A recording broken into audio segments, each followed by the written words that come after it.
ಉಡುಪಿ ಜಿಲ್ಲೆಯ ಕುಂದಾಪುರದಲ್ಲಿ ಬೆಳ್ಳಂಬೆಳಗ್ಗೆ ನಡೆದ ಗುಂಡಿನ ದಾಳಿಯಲ್ಲಿ ವ್ಯಕ್ತಿಯೊಬ್ಬರು ಮೃತಪಟ್ಟಿರುವ ಘಟನೆ ನಡೆದಿದೆ. ಬಾರ್ಕೂರು ಕಚ್ಚೂರು ಮೂಲದ ಐವನ್ ರಿಚರ್ಡ್ ಮಸ್ಕರೇನಸ್ ಹತ್ಯೆಗೀಡಾಗಿದ್ದಾರೆ. ಕುಂದಾಪುರದ ಚರ್ಚ್ ರಸ್ತೆಯ ಹೋಲಿ ರೋಸರಿ ಚರ್ಚ್ ಎದುರು ಮುಂಜಾನೆ ಸುಮಾರು 3:30 ವೇಳೆಗೆ ಈ ಘಟನೆ ನಡೆದಿದೆ. ಐವನ್ ರಿಚರ್ಡ್ ಅವರು ಮಹಿಳೆಯೊಬ್ಬರೊಂದಿಗೆ ಕಾರಿನಲ್ಲಿ ಸ್ಥಳಕ್ಕೆ ಬಂದಿದ್ದ ವೇಳೆ ಅಪರಿಚಿತ ವ್ಯಕ್ತಿಯೊಬ್ಬ ಪಿಸ್ತೂಲ್ನಿಂದ ಗುಂಡಿನ ದಾಳಿ ನಡೆಸಿದ್ದಾನೆ ಎಂದು ಪ್ರಾಥಮಿಕ ತನಿಖೆಯಿಂದ ತಿಳಿದು ಬಂದಿದೆ. ಗುಂಡಿನೇಟಿನಿಂದ ತೀವ್ರವಾಗಿ ಗಾಯಗೊಂಡ ಐವನ್ ರಿಚರ್ಡ್ ಅವರು ಸ್ಥಳದಲ್ಲೇ ಮೃತಪಟ್ಟಿದ್ದಾರೆ. ಘಟನೆ ಬಳಿಕ ಆರೋಪಿ ಪರಾರಿಯಾಗಿದ್ದು, ಮೃತರೊಂದಿಗೆ ಇದ್ದ ಮಹಿಳೆ ಆರೋಪಿಯನ್ನ ಗುರುತಿಸಿರುವುದಾಗಿ ಪೊಲೀಸರು ತಿಳಿಸಿದ್ದಾರೆ. ಐವನ್ ರಿಚರ್ಡ್ ಅವರು ವಿವಿಧ ವ್ಯವಹಾರಗಳಲ್ಲಿ ತೊಡಗಿಸಿಕೊಂಡಿದ್ದು, ತಮ್ಮ ಮೊದಲ ಪತ್ನಿಯಿಂದ ದೂರವಾಗಿ ಬಾರ್ಕೂರು ಮೂಲದ ಮಹಿಳೆಯೊಂದಿಗೆ ವಾಸಿಸುತ್ತಿದ್ದರು ಎನ್ನಲಾಗಿದೆ.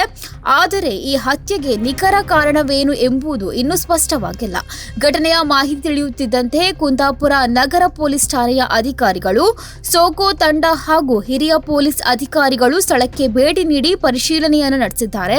ಮೃತದೇಹವನ್ನು ಮರಣೋತ್ತರ ಪರೀಕ್ಷೆಗೆ ರವಾನಿಸಲಾಗಿದ್ದು, ಪರಾರಿಯಾಗಿರುವ ಆರೋಪಿಯ ಪತ್ತೆಗೆ ವಿಶೇಷ ಕಾರ್ಯಾಚರಣೆ ಆರಂಭಿಸಲಾಗಿದೆ.